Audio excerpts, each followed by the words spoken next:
সুপ্রিয় সুধী, অমর ২১শে উপলক্ষে এটিএন বাংলা আয়োজিত বর্ণ সুবর্ণ অনুষ্ঠানে আপনাদের সকলকে স্বাগত জানাই। আমাদের মাতৃভাষার প্রতিটি বর্ণমালা, প্রতিটি অক্ষর রক্তে ধোয়া। অসংখ্য শহীদের রক্তের বিনিময়ে পাওয়া এই মাতৃভাষা এবং তার অধিকার, তার সামগ্রিক যে রূপ, সেটিকে আমরা আজকে যেভাবে দেখি এই স্বাধীন সার্বভৌম বাংলাদেশে, তা তুলনারহিত। আন্তর্জাতিক মাতৃভাষা হিসাবে স্বীকৃত আমাদের এই ভাষার মর্যাদা এখন সারা বিশ্বে। যেখানেই আমাদের বাংলাদেশের মানুষ আছেন, সেখানেই আমাদের মাতৃভাষার চর্চা বেগবান হচ্ছে।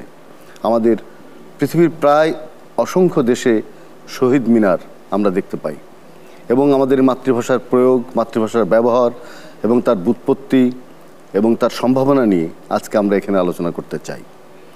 আমাদের সঙ্গে আছেন দেশের বিশিষ্ট ৩ ব্যক্তিত্ব এবং আমাদের সঙ্গে আছেন আরও কয়েকজন সম্মানিত তরুণ যারা মাতৃভাষা নিয়ে চিন্তা করে এবং মাতৃভাষাকে ভালোবাসে। আমি পরিচয় করে দিচ্ছি। আমার ডান দিকে আছেন আমাদের দেশের বিশিষ্ট সাংবাদিক, জাতীয় প্রেস ক্লাবের সম্মানিত সভাপতি, কালের কণ্ঠ পত্রিকার সম্পাদক কবি হাসান হাফিজ। ধন্যবাদ। আমাদের সঙ্গে আছেন বিশিষ্ট লেখক, চিন্তক, আন্তর্জাতিক মাতৃভাষা ইনস্টিটিউটের সম্মানিত মহাপরিচালক ডক্টর প্রফেসর মোহাম্মদ আসাদুজ্জামান।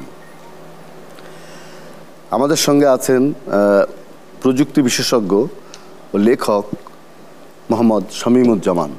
ধন্যবাদ। আপনাদের ৩ জনকে স্বাগত জানাচ্ছি, কৃতজ্ঞতা জানাচ্ছি আজকে এই আয়োজনে আসবার জন্য। আর আমাদের সঙ্গে যে ৬ জন তরুণ যারা এখনও শিক্ষার্থী, তারা কাজ করছে বিভিন্ন জায়গায়, মাতৃভাষা নিয়ে তাদের কৌতূহলের শেষ নেই। আমি বলবো যে সবাই যেন তাদের নিজের পরিচয়টা দেয়। আপনি যদি এই দিক থেকে একটু দেন। আসসালামু আলাইকুম, আমি ফাহমিদা আক্তার ইমা, বিতার্কিক, ঢাকা ইন্টারন্যাশনাল ইউনিভার্সিটি। আসসালামু আলাইকুম, কাউসার আলম, সাবেক বিতার্কিক, ঢাকা ইন্টারন্যাশনাল ইউনিভার্সিটি। আসসালামু আলাইকুম, আমি অর্পিতা মার্জান, বিতার্কিক, ওয়ার্ল্ড ইউনিভার্সিটি অফ বাংলাদেশ।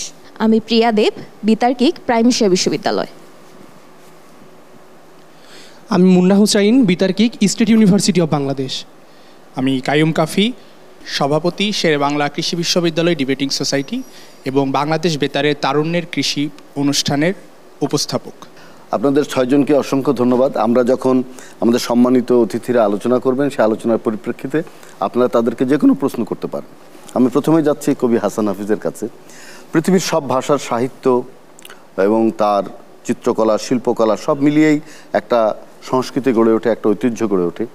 তো বাংলা ভাষার যে প্রাচুর্য ২১শে ফেব্রুয়ারির ভেতর দিয়ে অর্জিত হয়েছে, সেটি আমরা এখন কিভাবে মূল্যায়ন করব? অর্জিত হয়েছে, কিন্তু সেটা আমরা কিন্তু সর্বক্ষেত্রে, জীবনের সর্বক্ষেত্রে, উচ্চশিক্ষায় আমরা মাতৃভাষার বাংলার মাধ্যমে শিক্ষা কিন্তু এখনও সম্পূর্ণ আমরা অর্জন করতে পারিনি। ৫৫ বছর প্রায় হয়ে গেছে স্বাধীনতার, তারপরেও কিন্তু আমরা সর্বস্তরে বাংলার প্রচলন করতে পারি নাই। সেটা আমাদের একটা ব্যর্থতা। এটা কিন্তু শুধু ফেব্রুয়ারি মাস এলেই আমরা এটার মূল্যায়ন করি, পর্যালোচনা করি। সারা বছরই এটার চর্চাটা হওয়া উচিত। আসলে ভাষাটাকে আপনার অর্থনীতির সঙ্গে যুক্ত করতে হবে, তাহলেই কিন্তু এটা সত্যিকারের প্রয়োগটা নিশ্চিত হবে। সেটা আমরা এখনো করতে পারিনি। কিভাবে আমরা সেই অর্থনীতির সঙ্গে একটা যোগসূত্র গড়ে তুলতে পারি আমাদের ভাষার? সেটা করতে পারি, আমাদের রাজনৈতিক সদিচ্ছাটা দরকার হবে। আমাদের রাজনৈতিক দলগুলির এত বড় বড় ম্যানিফেস্টো থাকে, সেখানে কিন্তু ভাষা নিয়ে একটি কথাও থাকে না। সেটা খুবই দুঃখজনক। ভাষা কিন্তু একটা চলমান প্রক্রিয়া এবং এটা কিন্তু অনেক চাহিদা আছে, বিবর্তন আছে। আমাদের এখানে ভাষা বিশেষজ্ঞরা আছেন, তারা বলবেন, আরও তারা জানেন এই সম্পর্কে। আমার মোদ্দা কথা হচ্ছে, সাংবাদিক হিসেবে আমি যেটা দেখি সেটা হচ্ছে আপনার জীবিকার সঙ্গে, কর্মসংস্থানের সঙ্গে মাতৃভাষাটাকে যদি আমরা যুক্ত না করতে পারি, তাহলে কোনো লাভ নেই। আপনি উচ্চশিক্ষা বাংলায় শিখলেন, কিন্তু সেখানে আপনি গিয়ে ইংরেজিতেই করলেন সব কিছু। ইংরেজি অবশ্যই আমরা শিখব। আমরা এখন বিশ্ব নাগরিক, গ্লোবাল ভিলেজের আমরা সদস্য। সুতরাং আমাদের ইংরেজি জানতে হবে, অন্যান্য ভাষাও জানতে হবে, কিন্তু মাতৃভাষাকে উপেক্ষা করে নয়। আপনি জানেন যে রবীন্দ্রনাথ ঠাকুর বলেছেন, মাতৃভাষার মাধ্যমে শিক্ষাটা হলেই পরিপূর্ণ এবং সার্থক হয় সেটা, এবং আনন্দের সঙ্গে শিক্ষা। আমরা সেটা কিন্তু করছি না। আমরা মুখস্থ বিদ্যা করছি, একটা উগরে দিচ্ছি, আমরা কিন্তু আত্মস্থ করছি না শিক্ষাটাকে, আনন্দের সঙ্গে আমরা শিখছি না। ফলে এটা একটা শাস্তিমূলক একটা ব্যাপার হয়ে দাঁড়াচ্ছে। এবং আমাদের বাবা মারা ডাক্তার, ইঞ্জিনিয়ার ছাড়া অন্য কিছু, মোটা দাগে বলছি আর কি, তো কিন্তু সন্তানের ইচ্ছাটাকে আমরা সেইভাবে সম্মান করি না। তার যেটাতে আগ্রহ, তার যেটাতে ঝোঁক, তার যেখানে স্বাচ্ছন্দ্য, সেটাকে আমরা পড়তে দিই না। ফলে এটা কেটেছে অনেকখানি, কিন্তু এখনো রয়ে গেছে। এটা একটা টাবুই বলতে পারেন, কিংবা একটা সংস্কারও বলতে পারেন। তো ভাষাটাকে অর্থনীতির সঙ্গে সংযুক্ত করতে না পারলে এটা সম্পূর্ণত সার্থক হবে না। আপনারা কেউ যদি কোনো কথা জিজ্ঞেস করতে চান, স্যার, আপনার কাছে আমার প্রশ্ন ছিল, বর্তমান সামাজিক যোগাযোগ মাধ্যমে আমরা তরুণরা বাংলা ভাষার ব্যবহারটা ইংরেজি ভাষার সাথে মিশিয়ে করছি, তো সেটা কি আমাদের ভাষার বিকৃতি নাকি বিবর্তন? আপনি কি মনে না, করছেন? বিকৃতি তো বটেই। এটা এখানে যেহেতু কোনো মানে নিয়ন্ত্রণ থাকে না, সেন্সরশিপ থাকে না, ফলে যার যেরকম ইচ্ছা সেটা লিখে দিচ্ছে। তো এটা যদি আমরা প্রমিত ভাষাটার চর্চাটা না করি, আমাদের যদি শ্রদ্ধাবোধ না থাকে, তাহলে তো আমরা শিখবো না। আমরা যদি ছোটবেলা থেকে তাদের মধ্যে এইটা সঞ্চালিত করে দিতে পারি, এই বোধটা যে মাতৃভাষা প্রমিতভাবে আমরা বলবো, লিখবো, শিখবো, হ্যাঁ, তাহলে কিন্তু একটা বোধটা তৈরি হয়। সেটা আমরা পারছি না। ফলে এটা আমাদের বড়দেরই ব্যর্থতা, অভিভাবকদেরই ব্যর্থতা, শিক্ষকদের ব্যর্থতা, সমাজের ব্যর্থতা। একটা তরুণকে আমি এখানে দোষারোপ করতে চাই না। অনেক ধন্যবাদ হাসান হাফিজ। আমি আর কেউ কোনো প্রশ্ন? স্যারের কাছে আমার একটা প্রশ্ন ছিল কবি হিসেবে। স্যার, আগের কবিতায় আমরা দেখতাম যে জন বঙ্গে জন্মে হিংসে বর্ণবাণী, তার জন্ম নির্ণয় ন জানি। এখনকার কবিতায় বা এখনকার সাহিত্যিকদের মানে ভাষার প্রতি আমাদের সেই সেতু বন্ধনটা, তরুণ প্রজন্মের সেতু বন্ধনটা তৈরি করে দেওয়ার ক্ষেত্রে কোনো খাদ আছে কিনা, বা এখনকার সাহিত্যিকরা আসলে সেইভাবে কিভাবে ভাবছে যে আমরা তরুণরা এই ভাষা নিয়ে কি করব, বা ভাষার দরদটা আসলে কোত্থেকে তৈরি হবে? এটা তো কবিদের মূল দায়িত্ব না। দায়িত্বটা হচ্ছে যে আমরা যে বাচ্চাদেরকে শিক্ষাঙ্গনে পাঠাচ্ছি, সেখান থেকে তারা যেভাবে গড়ে উঠছে পাঠ্যপুস্তকের মধ্যে সেটা থাকতে হবে। আমাদের দৈনন্দিন জীবনে আমাদের বাবা মারা মূল্যবোধের শিক্ষাটা দেবেন, সেখান থেকে কিন্তু তৈরিটা হতে হবে। কবিতা হচ্ছে পরের ব্যাপার। কবিতা তো একটা ছোট শিশু তো আর কবিতা বোঝে না, ছড়াটা হয়তো বোঝে, ছন্দের ব্যাপার আছে, সহজবোধ্য এখানে একটা বিষয় আছে, কাহিনী আছে। কিন্তু কবিতা তো আর একটু রিফাইন্ড একটা শিল্প, আরও পরিচিত শিল্প। কবিতা বুঝতে হলেও একজনকে তৈরি হতে হবে। যেমন উচ্চাঙ্গ সঙ্গীত বুঝতে হলে একজনের কান তৈরি হতে হয়, তাকে তৈরি হতে হয়, মানে চট করেই বোঝা যাবে না, হলে মনে হবে অর্থহীন। আগে শিক্ষাটা যদি ঠিকমতো হয়, তাহলে কবিতা রসাস্বাদন করা যাবে। অনেক ধন্যবাদ হাসান হাফিজ, আপনি চমৎকার। প্রশ্নটি অসাধারণ ছিল। এবারে আমরা যাচ্ছি আমাদের আন্তর্জাতিক মাতৃভাষা ইনস্টিটিউটের সম্মানিত মহাপরিচালক এবং একজন লেখক, একজন গবেষক, তার কাছে আমার প্রশ্ন। আমরা জানি যে আমাদের ভাষা দিবস তো উদযাপিত হয়, এর সাথে আন্তর্জাতিক মাতৃভাষা দিবসও কিন্তু উদযাপিত হয়। তো এই দুটোর মধ্যে আপনি কোনটাকে বেশি গুরুত্বপূর্ণ বলে মনে করছেন? 52 ভাষা আন্দোলনে যারা আত্মাহুতি দিয়েছেন তাদের বিধি আত্মার মাগফিরাত কামনা করছি। একই সাথে 71 সালে যারা মুক্তিযুদ্ধ করতে গিয়ে প্রাণ দিয়েছেন তাদের প্রতি এই 52 প্রেরণাই কিন্তু আমাদের 71 এনে দিয়েছে। এই ভাষা আন্দোলনের মধ্য দিয়ে আমরা পেয়েছি যে একটা অনুপ্রেরণা, সেই অনুপ্রেরণা জাগ্রত হয়েছে 2024। সেখানে বৈষম্যহীন সমাজ গঠনের ক্ষেত্রে আমাদের তরুণরা যেভাবে অগ্রসর হয়েছিল এবং 2000 বেশি প্রাণ ঝরে গেছে এই আন্দোলনে, তাদের বিধি আত্মার কামনা মাগফিরাত কামনা করছি। একই সাথে 50,000-এর বেশি ছাত্র জনতা আহত হয়েছে, তাদের প্রতিও আমাদের সমবেদনা। সব কিছু মিলে বাংলা ভাষা আসলে আমাদের শুধু তো ভাষা না, এটা একটি মুক্তির বার্তা, আমাদের প্রাণের ভাষা, আমাদের মননশীলতার সর্বত্র জায়গায় এই বাংলা ছড়িয়ে আছে। আমরা যদি ভাষার এই বিকাশটার কথা বলি, যদি আমাদের বিশ্বায়নের কথা বলি, সেখানে মাতৃভাষা বাংলা কিন্তু অনেকটাই আমাদের অগ্রসরমান। কারণ আমরা জানি যে 1999 সালের 17 নভেম্বর 21শে ফেব্রুয়ারিকে ইউনেস্কো আন্তর্জাতিক দিবস হিসেবে ঘোষণা দিয়েছে। তারপর থেকে 2000 সাল থেকে 188 দেশে একযোগে এই আন্তর্জাতিক দিবস হিসাবে এটা পালিত হয়ে আসছে। এটা আমাদের গর্বের বিষয়। আমরা এটা প্রতি বছর যেমন স্মরণ করি, পালন করি, সেই সাথে আমরা গর্ব অনুভব করি। কারণ হচ্ছে আমাদের এই মাতৃভাষার মাধ্যমে আমরা যদি উন্নয়ন করতে চাই, তাহলে আমাদের অর্থনৈতিক, সামাজিক, সাংস্কৃতিক যে মুক্তি সেটা সম্ভব। সেই লক্ষ্যে আমাদের জাতির সত্তার প্রশ্নে বাংলাকে অবশ্যই আমাদের একটি জায়গায় নিয়ে যেতে হবে। আমি মনে করি যে বাংলা ভাষাকে চর্চা করতে হবে অন্তর থেকে এবং প্রাতিষ্ঠানিকভাবে সেটা গুরুত্ব দিতে হবে। আমরা কিন্তু অনেক জায়গায় পিছিয়ে আছি, যেমন উচ্চ শিক্ষায় আমরা বাংলা এখনও সেভাবে পরিচয় করে দিতে পারিনি, কারণ অনুবাদ সেরকম হয়নি। আমাদের অনেক উল্লেখযোগ্য সাহিত্য আছে, যে সাহিত্যগুলো আসলে বিশ্বের দরবারে ছড়িয়ে দিতে হলে বাংলা ওকে অনুবাদ করতে হবে বিভিন্ন ভাষায়। তো সেই অনুবাদ কিন্তু আমাদের ঘাটতি আছে। আন্তর্জাতিক মাতৃভাষা ইনস্টিটিউট আমরা চেষ্টা করছি পৃথিবীর উল্লেখযোগ্য সাহিত্য যেমন আমরা বাংলা অনুবাদ করব, তেমনি আমাদের বাংলা ভাষা সাহিত্য আমরা অন্য ভাষায় অনুবাদ করব। তো আপনাকে অনেক ধন্যবাদ। আমরা যে বললেন আমাদের আন্তর্জাতিক মাতৃভাষা ইনস্টিটিউটের মহাপরিচালক, আপনারা কেউ? জি, স্যারের কাছে আমার একটা প্রশ্ন, সেটি হলো রাষ্ট্রভাষা বাংলা চাই এই স্লোগান নিয়ে কিন্তু ভাষা আন্দোলন হয়েছিল, কিন্তু আদৌ কি আমাদের রাষ্ট্রভাষা হিসেবে প্রকৃত বাংলাকে পেয়েছি? তো আপনি যেটা বলেছেন যথার্থই, যে সর্বস্তরে বাংলা ভাষা যে প্রচলন সেটা এখনো হয়নি। কারণ অফিস আদালত থেকে শুরু করে আমরা সেই রায় যখন দেখি তখন আসলে ইংরেজি ভাষায় দেওয়া হয়। কিছুটা পরিবর্তন হয়েছে কোনো কোনো ক্ষেত্রে, কিন্তু সর্ব জায়গায় হয়নি। আরেকটি বিষয় হচ্ছে 1987 সালে এই জন্যে সর্বস্তরে বাংলা ভাষা প্রচলন আইন হয়েছিল, সেই আইন কিন্তু এ পর্যন্ত কার্যকর হয়নি। তাই যদি হতো, আমরা যে লিফলেট থেকে শুরু করে দোকানের নাম বিভিন্ন ক্ষেত্রে যে ব্যবহার দেখি ইংরেজি বা অন্য ভাষার, সেটা থাকবার কথা নয়। পরিষ্কার আইনে বলা আছে শাস্তিযোগ্য অপরাধ বাংলা এসব ক্ষেত্রে ব্যবহার না করলে। তো সেই ক্ষেত্রে কিন্তু আমরা এখনো কার্যকর কোনো পদক্ষেপ দেখিনি। 2012 সালে ওই 27 সালে আইনটাকে কার্যকর করার ব্যবস্থা নেওয়া হয়েছিল, যখন ভাষা দূষণ নামে চতুর্দিকে ছড়িয়ে পড়ল।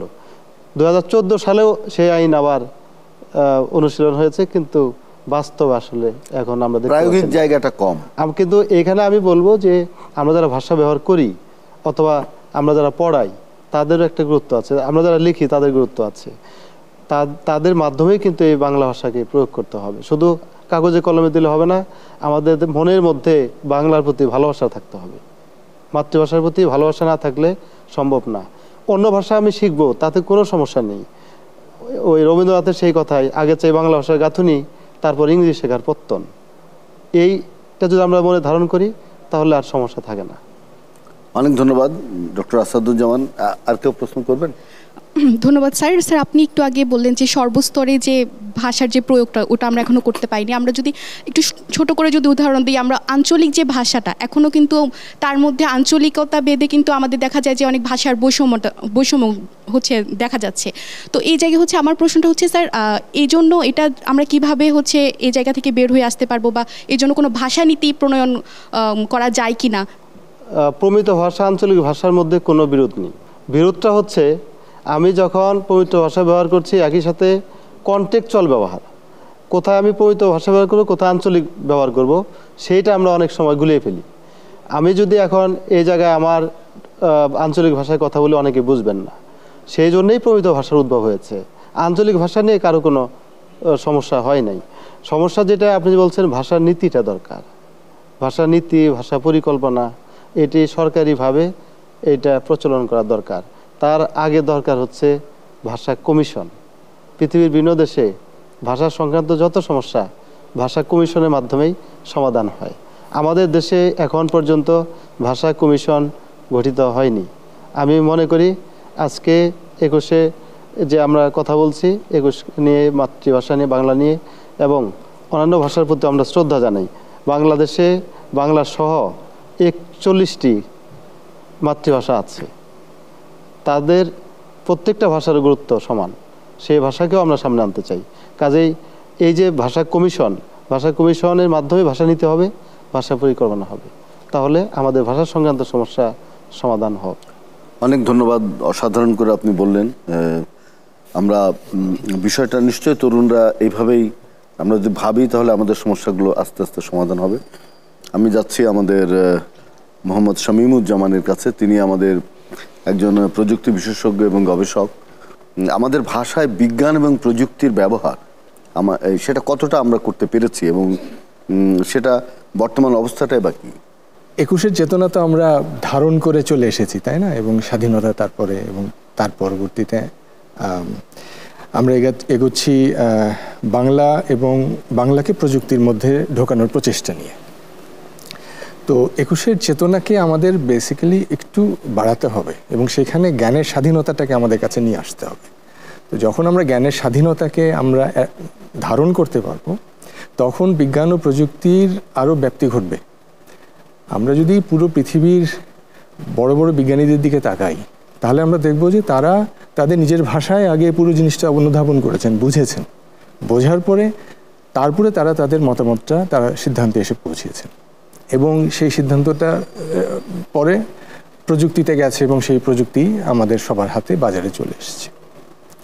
এই যে আপনি পরিভাষার কথা বললেন, রবীন্দ্রনাথের পরবর্তী সময়ে খুব সীমিত আকারে কিছু পরিভাষা আমাদের এসেছে। আমি উদাহরণ হিসেবে বলতে পারি একটি শব্দটা হচ্ছে যুক্তি এবং গণিত সমাধান করার কল্পদ্রুম। এখন এই শব্দ বললে তো আপনারা বুঝবেন না, এটা হচ্ছে কম্পিউটার। তো কম্পিউটার বললে যত সহজে বোঝা যায়, কল্পদ্রুম শব্দটা তো অনেকেই জানে না, তাই না? এরকম। তো এই কারণে আমাদের কিছু কাজ আছে, যেমন ধরেন ভাষা যেমন গতিশীল তেমনি বিজ্ঞানও গতিশীল, প্রযুক্তিও গতিশীল। তো সেই জন্য ভাষাতে এই নতুন পরিশব্দগুলোকে ধারণ করে নিতে হবে। আপনাদের প্রশ্ন থাকলে বল। স্যার, আপনার কাছে আমার প্রশ্ন হচ্ছে, বর্তমানে আমরা দেখেছি যে মেশিন লার্নিং বা এআই এর ব্যবহারটা খুব বেশি জনপ্রিয়। এখন এই এআই ভিত্তিক যে অনুবাদগুলো, এগুলো আমাদের বাংলা ভাষার জন্য কি সামনে আশীর্বাদ হয়ে আসবে না অভিশাপ হয়ে আসবে? আপনি কি ভাবছেন? এআইতে যে কাজগুলো হচ্ছে সেই কাজগুলো আমরা ইম্পোর্ট করছি সিম্পলি, মানে এই প্রযুক্তিগুলো কিন্তু আমাদের দেশীয় প্রযুক্তি না, এটা বিদেশি প্রযুক্তি, এবং এই বিদেশি প্রযুক্তিগুলো আমরা নিয়ে আমরা আমাদের মতো করে কাজ করার চেষ্টা করছি। এখন এই প্রযুক্তিগুলো যারা তৈরি করছেন তাদের কাছে কিন্তু বাংলার ওরকম সম্ভার নেই যেটা আমাদের কাছে আছে। তারা আমাদের কাছে আসেনও না, আর আমরাও তাদের কাছে যেয়ে পৌঁছাই না। কেমন? এই দূরত্বটাকে যদি আমরা কমিয়ে দিতে পারি, অথবা আমরা যদি দেশের মধ্যে এই ধরনের কোনো প্রযুক্তি তৈরি করা শুরু করি যেখানে আমাদের ছেলেমেয়েরা এআই তৈরি করবে এবং সেই এআইতে বাংলার ভান্ডারকে যোগ করবে, তখন কিন্তু সেটা আরও অনেক দূর এগিয়ে যাবে। আমাদের শামীমুজ্জামানকে কেউ আর কিছু বলবেন? স্যার, প্রযুক্তিগত দিক থেকে বাংলা ভাষা যে পিছিয়ে আছে, এই পিছিয়ে থাকার জায়গা থেকে এটা উত্তরণের উপায়টা আসলে আপনি কি মনে করেন? উত্তরণের উপায় অনেকগুলো আছে, তার মধ্যে একটা হচ্ছে কাঠামোগত উত্তরণ, আরেকটা হচ্ছে মানে কাঠামোগতর মধ্যেই প্রাতিষ্ঠানিক চলে আসে। তারপর হচ্ছে শিক্ষক যারা আছেন, যারা গবেষক আছেন, তাদেরকে এখানে আসতে হবে। সবচেয়ে বড় জিনিস হচ্ছে আমাদের প্রচুর অনুবাদ দরকার। এই অনুবাদগুলো যদি না হয় তাহলে আমরা আমাদের পরবর্তী প্রজন্মের কাছে বিজ্ঞান এবং প্রযুক্তিকে কখনোই নিতে পারবো না, কারণ তারা তো বুঝবেই না। সবচেয়ে বড় বিষয় যেটা আমি অনুধাবন করি, আমাদের দেশের ছেলেমেয়েরা ভয় পায় ইংরেজি শিখতে। যখনই দেখে এটা একটা প্রযুক্তি, ইংরেজি আমাকে বলতে হবে, ভয়ের চোটে সে আর প্রযুক্তিতেই পড়তে আসে না। তো তাদের কাছে আমি যদি বাংলাকে নিয়ে যাই, আমাদের দেশ যে কোথায় চলে যাবে। হ্যাঁ, যেমন যেটা হয়েছে দক্ষিণ কোরিয়াতে, তারা চিপ তৈরি করছে তাদের ভাষার উপরে, তাই না? তারপরে তাদের ছেলেমেয়ে জাপানে যেটা হচ্ছে, এই ধরনের কাজ কিন্তু আমাদের হতে পারে। আমরা প্রায় মানে বাংলাদেশেই তো আছি 20 কোটির কাছাকাছি, বাংলাদেশের বাইরে আরও সব মিলে প্রায় 30 কোটির মতো ভাষাভাষী। আমাদের এটা কিন্তু একটা বিশাল সম্পদ, এটাকে আমরা হারাতে পারবো না। আমি আবার হাসান হাফিজের কাছে যাচ্ছি। আপনি একজন কবি, বিভিন্নভাবে আমাদের সাহিত্যে, আমাদের কবিতায়, আমাদের নাটকে ভাষা আন্দোলনের বিষয়টা উঠে এসেছে। তো আপনি এই ভাষা আন্দোলনের যে স্পিরিটটা, এই ভাষা আন্দোলনের যে শক্তিটা, গতিটা, সেটা কোন জায়গায় বেশি উঠে এসেছে বলে আপনার লেখায় আপনি মনে করেন? কবিতার মধ্যেই তো বেশি এসছে, আমার বলে না, সামগ্রিকভাবে। আপনি দেখেন, কবিতা তো পশ্চিমবঙ্গে লেখা, ভারতের বাংলা ভাষায় লেখা হয়, তো সেটার সঙ্গে আমাদের একটা বড় পার্থক্য করে দিয়েছে কিন্তু ভাষা আন্দোলন এবং মুক্তিযুদ্ধ, এবং আমাদের 90-এর গণঅভ্যুত্থান এবং 24-এর যে রক্তাক্ত সর্বপ্লাবী ছাত্র জনতার যে অভ্যুত্থান, বিপ্লব বলেন, সেগুলি আমাদের ভাষাটাকে, কাব্য ভাষাকে, আমাদের চিন্তাকে একটা বিরাট বাকবদলের দিকে নিয়ে গেছে। সেটা একদম পার্থক্য হয়ে গেছে, সুস্পষ্ট। পশ্চিমবঙ্গেও বাংলা ভাষায় কবিতা লেখা হয়, আমাদের দেশে হয়, কিন্তু দুইটার মধ্যে কিন্তু একদম বড় ধরনের পার্থক্য আছে, মৌল পার্থক্য আছে। আমাদেরটা একদম পরিমাটি সিক্ত এবং আবেগে উচ্ছিত, সজীব। হ্যাঁ, কিন্তু ওদেরটা হচ্ছে অনেক বেশি যান্ত্রিক, তাই না? হয়তো পদ্ধতিগতভাবে কিংবা ছন্দের ব্যাপারে বলেন, সেগুলিতে উৎকর্ষ বেশি আছে, কিন্তু তার মধ্যে লাবণ্যটা কম, প্রাণটা কম। এ বিষয়ে যদি কেউ কোনো প্রশ্ন করে। আমরা যেটা জানি যে ভাষাভাষীর দিক থেকে বাংলা হচ্ছে পৃথিবীতে মানে চতুর্থ ভাষা, কখনো কখনো বলা হয় ষষ্ঠ।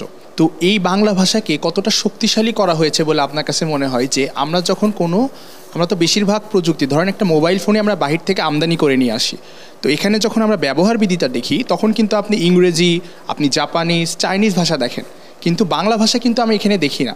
অর্থাৎ যে মানুষগুলো হয়তো ইংরেজি ভালো করে পড়তে জানে না, সেই মানুষগুলো এই ধরনের প্রযুক্তিগুলো আসলে কীভাবে ব্যবহার করতে পারবে, এবং এক্ষেত্রে যদি আমরা বাংলা ভাষা এখানে যদি আমরা ইনক্লুড করতে চাই তাহলে আসলে কি করা যেতে পারে?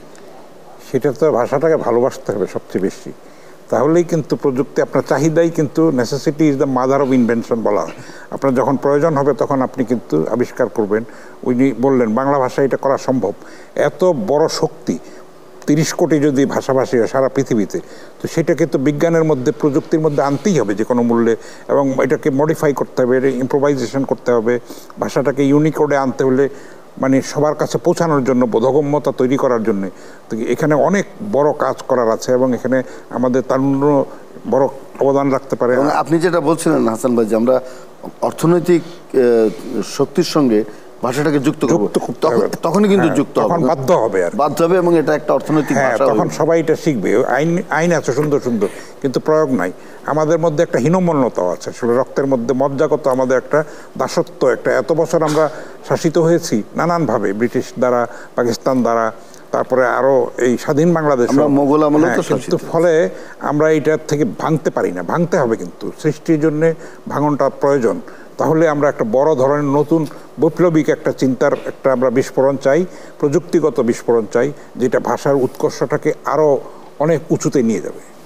স্যার, আপনার কাছে আমার যে প্রশ্ন সেটা হচ্ছে যে বর্তমানে সাহিত্য জগতে আমরা ভাষার যে বিকৃতি দেখি এবং আধুনিক ভাষার যে পরিবর্তন, এই বিষয়টাকে আপনি কিভাবে দেখছেন? ভাষার বিকৃতিটা তো আসলে এই সমাজ মাধ্যমেই হচ্ছে বেশি, এবং FM রেডিওতে হচ্ছে। এমনিতে তো প্রমিত ভাষার মধ্যে সেরকম বিকৃতি আমি দেখি না। আঞ্চলিকতার কথা উঠে এসেছে এখানে। আঞ্চলিক ভাষা কিন্তু একটা বড় শক্তি, আমাদের অনেক বড় শক্তি, সেটাকে কিন্তু প্রমিত ভাষার সঙ্গে সেইভাবে মুন্সিয়ানার সঙ্গে প্রয়োগ করতে হবে। তাহলেই কিন্তু আমরা আরও আমাদের ক্ষেত্রটাকে বাড়াতে পারবো, ব্যাপ্তি একটা আসবে। ফলে আমাদের হতাশার কিছু নেই, সামনে অনেক অনেক কাজ করার আমাদের আছে, এবং তরুণদেরই এই কাজটা করতে হবে। অনেক ধন্যবাদ, আপনি অসাধারণ করে বললেন, এবং তাদের উত্তরও খুব গুরুত্বপূর্ণ। আমরা দেখছি যে আমাদের তরুণরা খুব চৌকস এবং তারা ভাষা নিয়ে ভাবছে, এটাই আমাদের সবচেয়ে আনন্দের। আমি ডক্টর আসাদুজ্জামানের কাছে যাই, যে আমাদের ভাষার মধ্যে যে শক্তি আছে, আমাদের যে ইতিহাস, আমাদের যে বিপ্লবের ইতিহাস, সংগ্রামের ইতিহাস, জাতির যে ইতিহাস, সেই মূল ইতিহাসের জায়গায় আমাদের ভাষা আন্দোলন কতখানি গুরুত্ব নিয়ে সেখানে উপস্থাপিত হয়েছে, ইতিহাসে কতটা স্থান পেয়েছে ভাষা আন্দোলন? ভাষা আন্দোলন তো অবশ্যই স্থান পেয়েছে। আপনি দেখবেন যে ভাষা আন্দোলন সংগঠিত হয়েছে 52 সালে, কিন্তু ভাষা নিয়ে জাতিসত্তার যে আন্দোলন সেটা কিন্তু শুরু হয়েছে 1947 দেশভাগের পর। আমরা দেখেছি যে ঢাকা বিশ্ববিদ্যালয়ের পদার্থবিজ্ঞানের অধ্যাপক আবুল কাশেম, উনি তমুদ্দিন মজলিস যখন প্রতিষ্ঠা করলেন, তখন কিন্তু এই ভাষা এবং জাতিসত্তার প্রশ্নই সেখানে ছিল। সেটি যখন 48 সালে পাকিস্তানি সরকার বলল যে না, উর্দু একমাত্র রাষ্ট্রভাষা হবে, তখন এদেশের ছাত্র জনতা এটা রুখে দাঁড়ালো। সেটার পরিণতি দেখলাম আমরা 52 সালে। তো তারপরে 56 সালে সংবিধানের ভাষা হিসেবে স্বীকৃতি পেল। এরপর যতটা আন্দোলন হয়েছে, 62 শিক্ষা আন্দোলন, 66 6 দফা, 68 11 দফা, 69 গণঅভ্যুত্থান, 70 সাধারণ নির্বাচন, সর্বশেষ 71 সালে আমরা দেখলাম স্বাধীন সার্বভৌম দেশ। এই যে প্রতিটা পরতে পরতে যে আন্দোলন, প্রত্যেকটাই কিন্তু প্রেরণা জুগিয়েছে সেই 52 ভাষা আন্দোলন। কাজে ইতিহাসের প্রেক্ষাপটে খুবই গুরুত্বপূর্ণ। এরপরে আমরা দেখেছি যে 90 যে গণঅভ্যুত্থান হয়েছে, এবং সর্বশেষ 24 যে আন্দোলনগুলো দেখলাম, সেখানে তো আসলে ভাষা নিয়েই তো প্রশ্নটা উঠেছিল।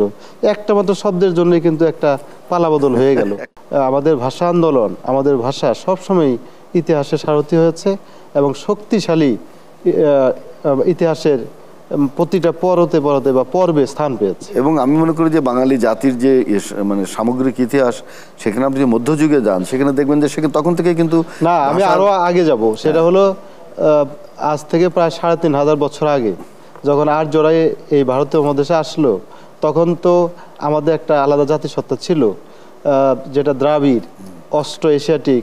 তারা যে ছিলেন এই অঞ্চলে সমতট, হরিকেল, হ্যাঁ, তারা যে ছিলেন, তাদের কিন্তু আলাদা এই যে 1000 বছরের বাংলা আমরা বলি এই কারণে, কারণ তার পরবর্তীতে আপনি চর্যাপদের থেকে শুরু করে যদি আমরা ধরি, তাহলে 1000 বছর, 14 বছরের মতো এই বাংলার বয়স। সেখানে আমাদের সংস্কৃতি, আমাদের ভাষা সব সময় গুরুত্ব পেয়ে আসছে এবং আমাদের ইতিহাসে তার প্রত্যেকটা ইতিহাসের সঙ্গে এই ভাষার উপস্থাপন আছে।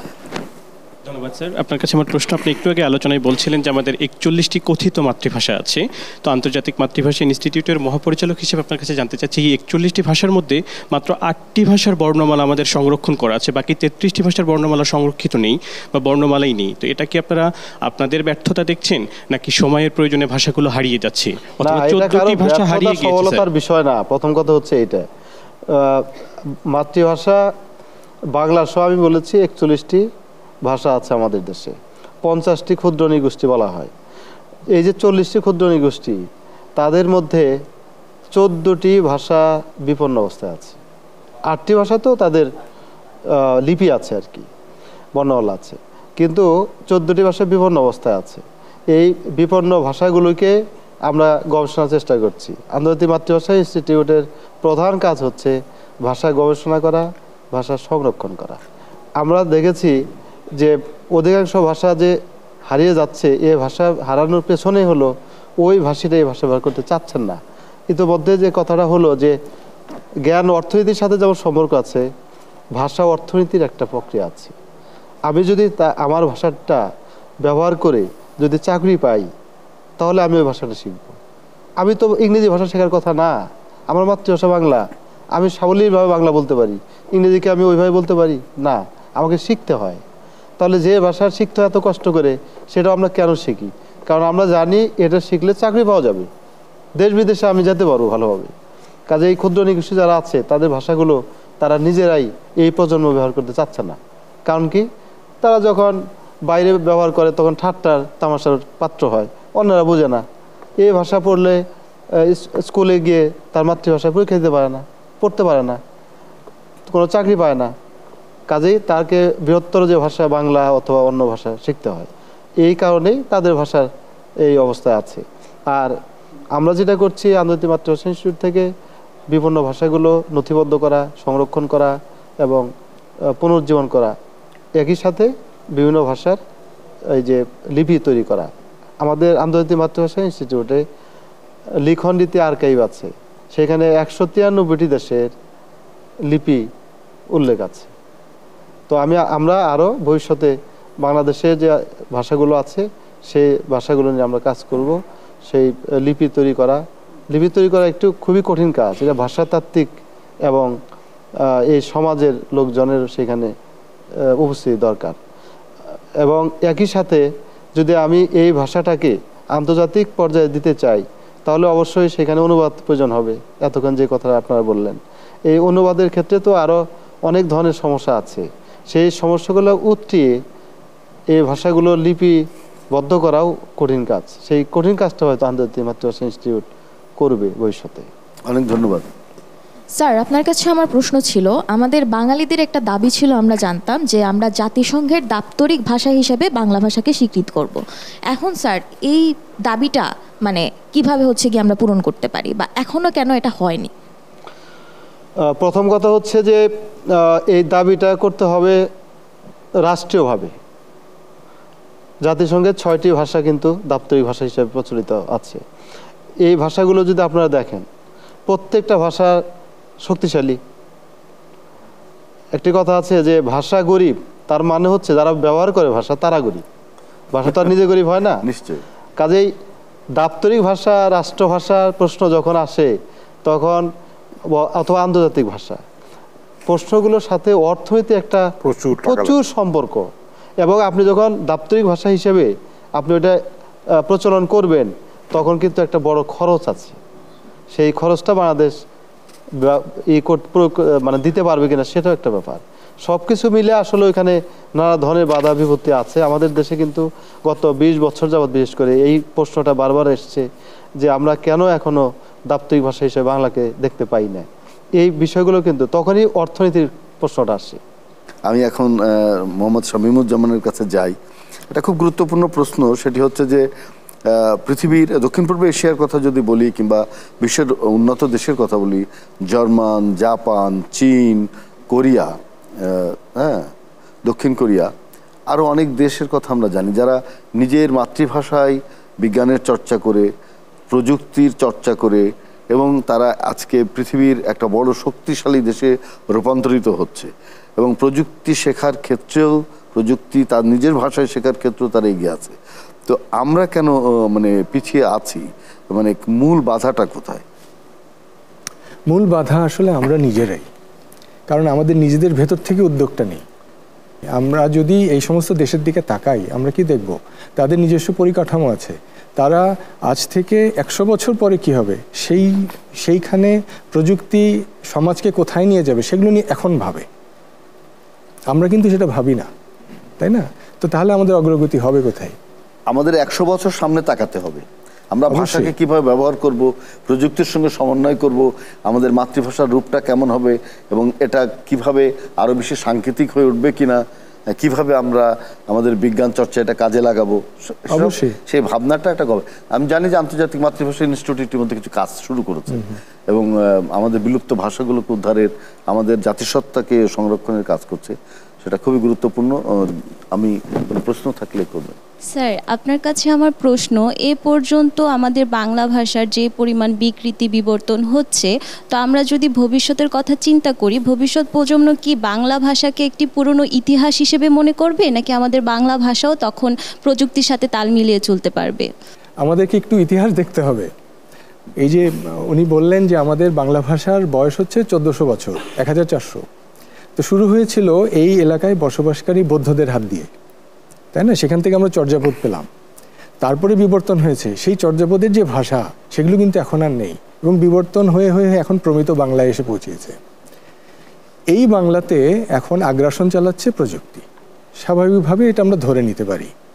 তো প্রযুক্তি যখন আগ্রাসন চালাচ্ছেন, এবং আমাদের আলোচনাতে আরও এসেছে যে এই প্রযুক্তির ভিতরে আমরা যখন আমাদের অভিব্যক্তিগুলোকে প্রকাশ করতে থাকি, সেটা কিন্তু আনকন্ট্রোলড, এখানে কেউ এটাকে দেখে না, দেখার কোনো সুযোগ আমাদের নেই।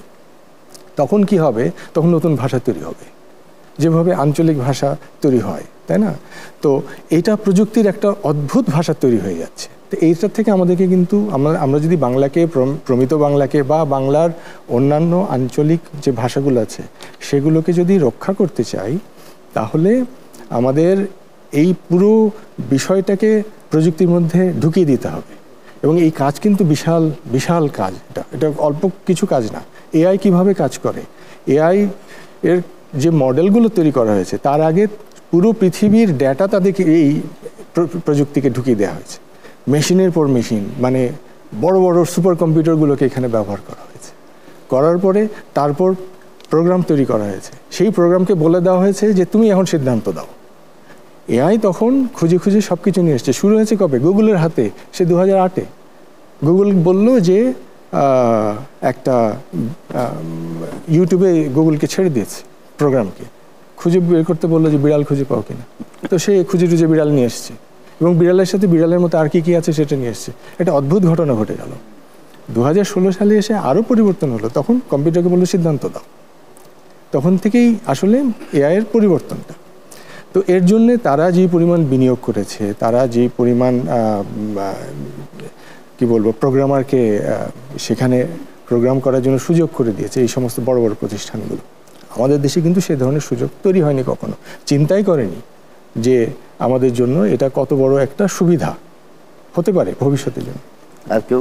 জি স্যার, আমার প্রশ্নটা ছিল অবকাঠামোগত যে উন্নয়নের কথা আপনি বললেন, বা আমরা যে আরও কয়েক বছর আগে চিন্তা করব, এটার আসলে কিভাবে উদ্যোক্তা বা কিভাবে আমরা নবীনরা বা নতুন প্রজন্ম কিভাবে চিন্তা করবে, বা কার মাধ্যমে এটা প্রথমে উদ্যোক্তা কে হবে, যে হচ্ছে তারা যে চিন্তা করবে এই যে রাস্তাটা বা হচ্ছে এই দিক নির্দেশনাটা কে দিবে আমাদেরকে? এখানে আমাদেরকে জেনারেশন চিন্তা করতে হবে। আমি জেনারেশন এক্সের মানুষ, বাংলাদেশ এখন চালাচ্ছে জেনারেশন ওয়াই, জেনারেশন জি তারপরে, তাই না? এবং এবছর থেকে জেনারেশন বেটা জন্ম শুরু হয়ে গেছে। জেনারেশন জি এর পরে কিন্তু জেনারেশন আলফা আছে, তাই না? তো এই সিদ্ধান্তগুলো কিন্তু এই জেনারেশনগুলোকেই নিতে হবে। এবং এই জেনারেশন যদি এই সিদ্ধান্তগুলো না নেয়, এই যে জেনারেশন বেটা শুরু হয়েছে যারা 2050 সাল পর্যন্ত যাবে, এরা তো মেটাভার্স, ভিজুয়াল সব কি বলবো ডিভাইসেসগুলো নিয়ে তারা আগাবে। জেনারেশন জি হচ্ছে ইন্টারনেট নিয়ে, তাই না? এই জেনারেশন আলফা হচ্ছে এই এআই, এই পর্যন্ত। এআই কিন্তু এখন ওয়ান ডাইমেনশনাল, কিছুদিন পরে এটা মাল্টি ডাইমেনশনাল হয়ে যাবে।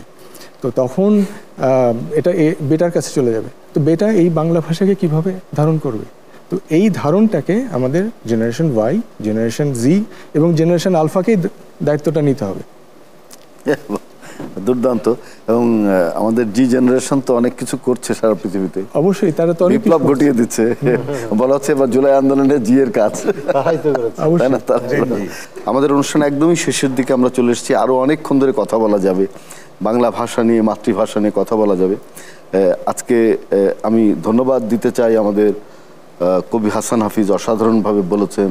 আমাদের ডক্টর আসাদুজ্জামান এবং শামীমুজ্জামান, আমরা সবাই মিলে, এবং আজকে যে 6 জন শিক্ষার্থী এখানে প্রশ্ন করেছেন, তাদের মেধার পরিচয় দিয়েছেন যে তারা বাংলা ভাষাকে ভালোবাসেন, বাংলা ভাষাকে নিয়ে সামনে এগিয়ে যেতে চান।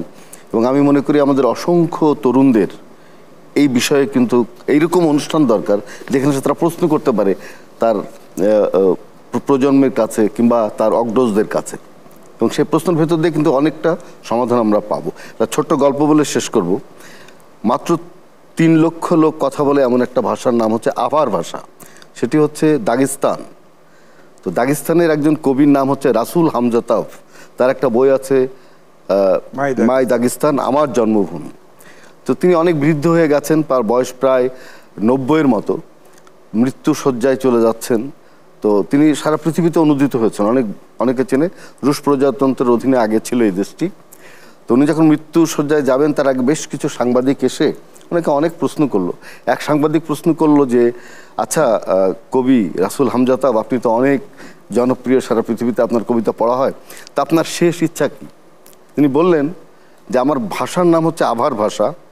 আমি যখন মৃত্যু শয্যায় যাব, আমি চাইবো যে আমার ভাষায় কথা বলে এরকম 2 জন লোক আমার মৃত্যু শয্যায় আমার কানের পাশে দাঁড়িয়ে তারা আমার ভাষায় কথা বলতে থাকবে, আমি শুনতে শুনতে মৃত্যুবরণ করব। এই যে ভালোবাসা ভাষার প্রতি, দেশের প্রতি, আজকে হয়তো আমার ভাষায় আমরা 6 লক্ষ মানুষ হয়েছে কিংবা 10 লক্ষ হয়েছে, কিন্তু একজন কবি, একজন লেখক, একজন শিল্পী, একজন চিন্তক কিভাবে উদ্বুদ্ধ করতে পারে মানুষকে দেশের প্রতি, মাতৃভূমির প্রতি ভালোবাসা তৈরি করতে পারে, মাতৃভাষার প্রতি। এবং আমরা আজকে যে পৃথিবীর যে বিজ্ঞান এবং প্রযুক্তির যে উন্নয়ন, সেখানেও আমরা অংশ নিতে পারি।